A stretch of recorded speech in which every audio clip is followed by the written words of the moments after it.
Come Ordine dell'Emilia Romagna recentemente abbiamo studiato ed approfondito il fenomeno che riguarda il benessere di vita e professionale degli infermieri. Per contrastare quello che può essere l'abbandono poi dei nostri giovani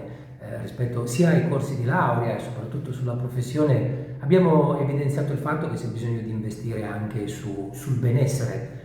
professionale dei nostri infermieri, che riguarda più livelli, riguarda il livello economico e contrattuale, riguarda il livello organizzativo, riguarda la conciliazione dei tempi di vita e tempi di lavoro, riguarda anche la necessità di veder riconosciuto lo sforzo formativo che molti infermieri compiono appunto sulle aule universitarie in termini di specializzazione. Quindi abbiamo la necessità di trattare come risorsa una professione che per noi è una risorsa per tutti i cittadini.